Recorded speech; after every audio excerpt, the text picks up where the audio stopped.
খবর দিনভরে যে ছবি আপনাদেরকে দেখাবো শুরুতেই এবার তা হচ্ছে একটা স্যাটেলাইট ইমেজ। কত সালের? 1985 সালের। ভালো করে স্যাটেলাইট ইমেজটা দেখুন।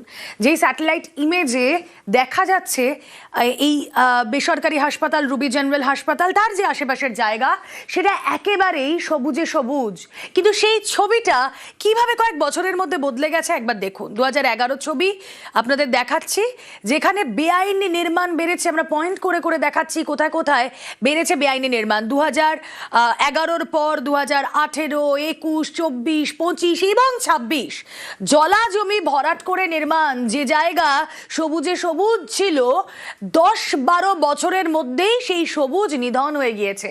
জলা জমি বুঝিয়ে বেআইনি নির্মাণ, একের পর এক বেআইনি নির্মাণ। এখানেই প্রশ্ন, অজ্ঞতাতেই কি নষ্ট কলকাতার এই কিডনি? কথা বলবো, প্রতিনিধি ইরণ রয় বর্মন রয়েছেন সঙ্গে। ইরণ, আমাদের দর্শকরা যারা এই মুহূর্তে নিউজ 18 বাংলা টিউন করেছেন, কেন কলকাতার কিডনি বলা হয় এই জায়গাটাকে, যে জায়গার সবুজ কার্যত আজ মিলিয়ে গিয়েছে?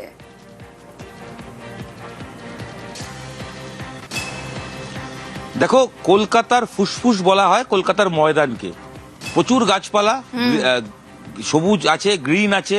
সেই কারণে মানুষ সকালে দেখবে, সকালে মর্নিং ওয়াকে যান, মর্নিং ওয়াক করেন এবং সেখানে পিওর অক্সিজেন নেওয়ার চেষ্টা করেন।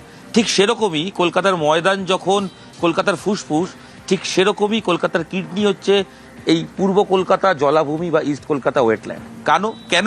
তার কারণ হচ্ছে যে ভৌগোলিক অবস্থানে এখানকার যে জলাভূমি রয়েছে, জলাভূমি জিনিসটা কি? জলাভূমি সেখানে শুধু জল যুক্ত জায়গা তা নয়, জল প্লাস ভূমি সব নিয়েই জলাভূমি, যার স্ট্রাকচার বা ভৌগোলিকভাবে এমন একটা গঠন যে সারা কলকাতার যে ড্রেনেজ, যে বর্জ্য পদার্থ, সেগুলো বিভিন্ন খালের মাধ্যমে এই অঞ্চলগুলোতে এসে পড়ে এবং এখানে প্রাকৃতিক নিয়মে রিসাইকেল হয়ে 1 মাসের মধ্যে সময় নিয়ে সেগুলোই আবার মাছেদের খাওয়ায় রূপান্তরিত হয়। অর্থাৎ শহর কলকাতার যে জঞ্জাল, তার ড্রেনেজ সিস্টেম, সেটা পুরোটাই একটাই জায়গায় এসে জমা হয়, সেটা হচ্ছে ইস্ট ক্যালকাটা ওয়েটল্যান্ড।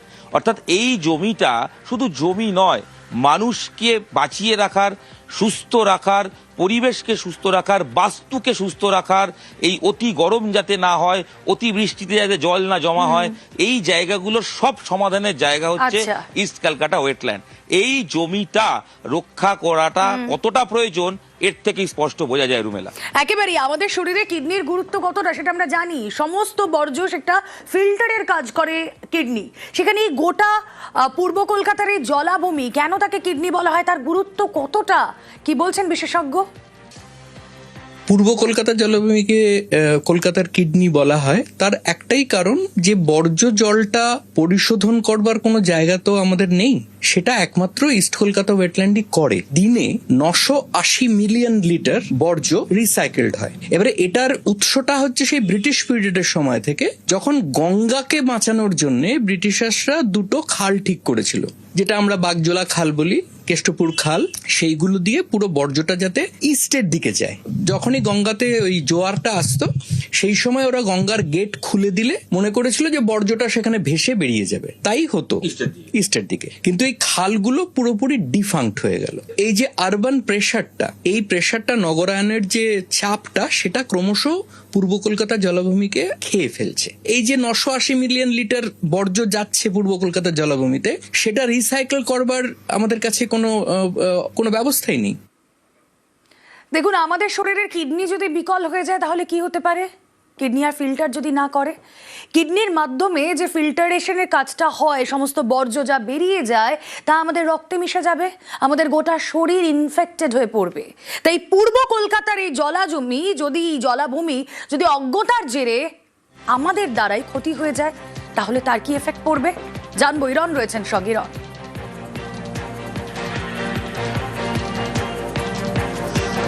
রুমেলা, প্রত্যেক দিন প্রায় 2000 মিলিয়ন বজ্র এই ইস্ট ক্যালকাটা ওয়েটল্যান্ডে পড়ে।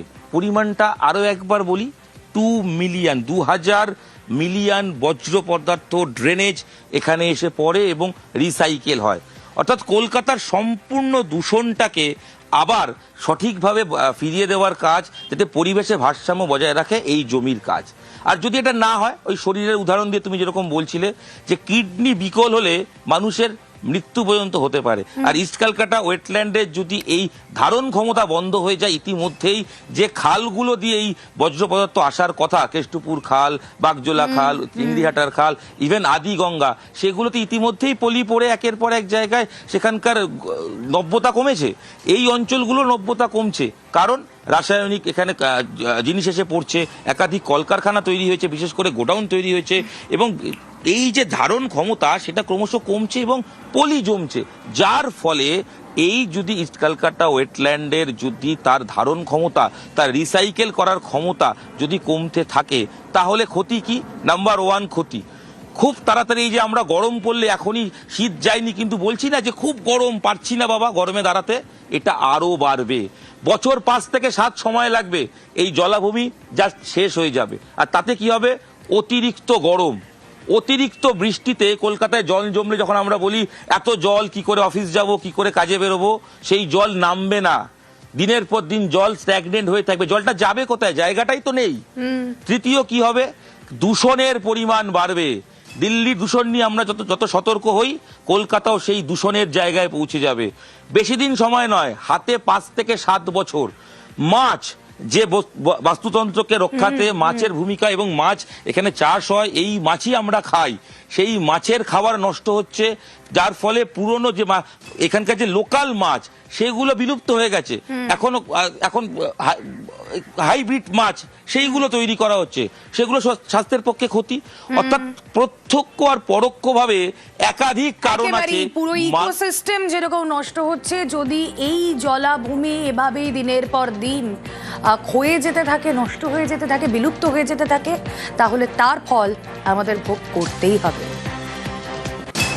পূর্ব কলকাতার জলাভূমির যে সার্ভিসেস গুলো, যেমন মাছ, এখানকার পরিবেশ ঠিক রাখা, কলকাতাকে ঠান্ডা রাখা, এই যে ইকোসিস্টেম সার্ভিসেস গুলো, এইগুলো আগামী 5-7 বছরের মধ্যে প্রায় নষ্ট হয়ে যাবে। বর্জ্য জল আর রিসাইকেল করা যাবে না, এবং সেই বর্জ্য জলগুলো কোথায় যাবে? ন্যাচারালি সুন্দরবন এবং বে অফ বেঙ্গল। যখন ওয়েটল্যান্ড ম্যাপ তৈরি হয়, তখন এটা রামসার সাইট থাকা সত্ত্বেও বলা হয়েছিল এটাকে বাদ দিয়ে দাও, কিন্তু এই ওয়েটল্যান্ডটার এটাই চরিত্র যে বর্জ্য জলকে রিসাইকেল করবার ক্ষমতা রাখে। ইস্ট কলকাতা ওয়েটল্যান্ড একটা ম্যাট্রিক্স, একটা বাস্তুতন্ত্র, সেইটা চলে যাবে। আর 5 থেকে 7 বছর পরে এটার কোনো ফাংশন বলার মতো তো থাকবেই না। উল্টে হিতে বিপরীত যেটা হবে সেটা হচ্ছে এটা একটা এমিশন হাব হয়ে যাবে, অর্থাৎ প্রচুর পরিমাণে কার্বন এবং মিথেন নির্গমন হবে এখান থেকে। কলকাতার টেম্পারেচার এখন আপনারা সবাই বলছেন যে খুব গরম, খুব গরম, আরো গরম বাড়বে। আমি জানি না এর পরের 1 দশকের মধ্যে আমরা কোথায় গিয়ে দাঁড়াবো। খুবই অ্যালার্মিং এই সিচুয়েশন, কিন্তু একে অপরের প্রতি দায় ঠেলাঠেলি তা তো রাজনীতিতে চলবেই। রাজনীতি নয়, আসলে অজ্ঞতাই দায়ী। শহরবাসীর অজ্ঞতাতেই বিলুপ্তির পথে পূর্ব কলকাতার এই ওয়েটল্যান্ড, দাবি পরিবেশবিদের। 30 দিন ডিটেনশন পিরিয়ড লাগে, মানে যে জলটা এসে বর্জ্য জলটা পড়ছে সেটা প্রায় 1 মাস ওখানে থাকলে পরিশোধিত হয়ে যায় সূর্যের আলোতে। এবং এই যে সূর্যের আলোতে পরিশোধিত হচ্ছে, সেখান থেকে যে অণুজীব যেগুলো, প্ল্যাঙ্কটনস যেগুলো তৈরি হয়, সেগুলোই কিন্তু মাছের খাদ্য। আগে এই কেষ্টপুর খাল, বাগজোলা, এদিকে আপনার চিংড়িঘাটার কাছে যে খালটা আছে, এইগুলোর চারিপাশে কিন্তু খাটাল ছিল। খাটালের গোবরটা বা ওই ধোয়া জলটা বয়ে আসতো ইস্ট কলকাতা ওয়েটল্যান্ডে, সেইটা কিন্তু উঠে গেছে। কাজে সেখানে মাছ চাষ আর হবে কি করে? আর মাছ চাষ যদি না হয় তাহলে এই লোকগুলো খাবে কি? অর্থাৎ জমিটাকে অন্য কাজে ব্যবহার করতে হবে। সেখান থেকেই কিন্তু এনক্রোচমেন্টটা শুরু হচ্ছে। এটা রাজনীতি নয়, এটা বস্তুতন্ত্রের যে পরিবর্তন, যেটা আমাদের অজ্ঞ মাথাতে ঢোকেনি, সেইখান থেকে এনক্রোচমেন্টটা শুরু হচ্ছে। এশিয়ান ডেভেলপমেন্ট প্রজেক্টটা দিয়ে খালগুলো পরিষ্কার করা হয়েছে, কিন্তু পূর্ব কলকাতা জলাভূমির যে সিল্টটা, পলি যেটা, সেটা পরিষ্কার করা হয়নি। তার ফলে কি হয়েছে? খালটা ডিপ হয়ে গেছে, পূর্ব কলকাতা জলাভূমির বেডটা উঠে গেছে। তাহলে তো ন্যাচারালি ওয়েটল্যান্ড যেটা, সেটা তো শুকনো হয়ে যাবে, এবং তাই ঘটছে। দেখুন, আমাদের অজ্ঞতাই আমাদের সমস্যা, কিন্তু আমরা শুধু সমস্যা নিয়ে কথা বলবো, তার সমাধানের পথ নিয়ে ভাববো না, তা তো হতে পারে না। এই জলাভূমি এখনো বাঁচানো সম্ভব, আর বাঁচাতে কি দরকার বিশেষ প্ল্যান। কিভাবে সেটা এক্সিকিউট করা যায়, ইরন বলবে। ইরন,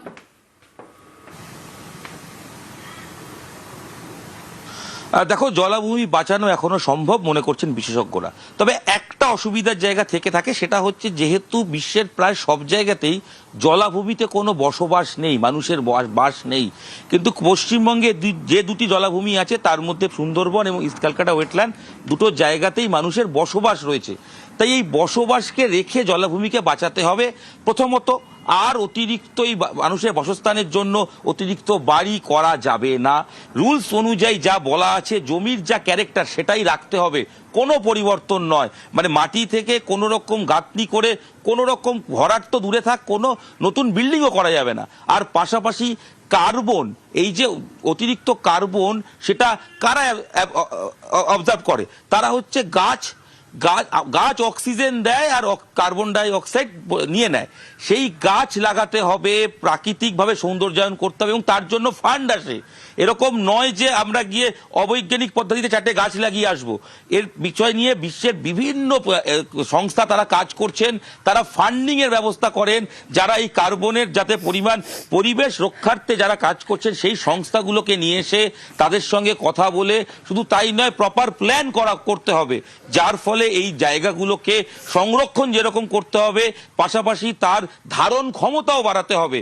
আর যত এটা করা যাবে তত মঙ্গল। আর একটা সতর্কবাণী দিয়ে রাখবো অবশ্যই, সেটা হচ্ছে যে গাছটা যখন ক্ষতি হয়, 20 বছরে যা ক্ষতি হয়, পরের প্রথম 50% যদি 20 বছরে ক্ষতি হয়, পরের 50% কিন্তু 10 বছরে, তার অর্ধেক সময় ক্ষতি হয়। তাই হাতে সময় কম, রাজনীতির জায়গায় থাকবে, কিন্তু অজ্ঞতা দূর করতে হবে। এই জলাভূমি শুধু জলাভূমি নয়, মানুষের কলকাতার বেঁচে থাকার একটা প্রধান একেবারে অঙ্গ। অজ্ঞতার ক্ষতি অনেক হয়ে গিয়েছে, কিন্তু ওই যে কথা বলে better late than never, at least আমরা সেই আশাটাই রাখতে পারি। এখনো যদি আমরা কার্বন ফাইন্যান্স, যে একটা জলাভূমির কার্বন নির্গমন যেমন সে আটকাতে পারে, তেমনি সে নির্গমন করতেও পারে, এই আটকানোর যেটাকে কার্বন সিকুয়েস্ট্রেশন বলা হয়, সেইটাকে যদি আমরা বাড়াতে পারি, তাহলে তো বিদেশ থেকে প্রচুর টাকা ফান্ডিং হতে পারে এখানেতে। সারা পৃথিবীতে এখন global adaptation fund, global carbon fund, carbon financing, GCF যেটা, এবং বিভিন্ন অ্যাডাপ্টেশন ফান্ড এর টাকা যেটা ঘোরাঘুরি করছে, সেইটাকে কার্বন ফাইন্যান্সিং হিসেবে আমরা ডেফিনেটলি নিয়ে আসতে পারি। এবং বায়োডাইভার্সিটি ক্রেডিট মেকানিজম যেটা এখন শুরু হয়েছে, সেখানে একটা আলাদা করে ফান্ড তৈরি হয়েছে, যারা বায়োডাইভার্সিটি কনজার্ভ করছে তারা সেই ফান্ডের আওতায় আসবে। সেখান থেকেও রাজ্য সরকার প্রচুর ফান্ড পেতে পারে। এই ফান্ডগুলোকে যদি কাজে লাগানো যায়, তাহলে মনে হয় যে এখনো কিছুটা হয়তো কিছু করা যেতেও পারে।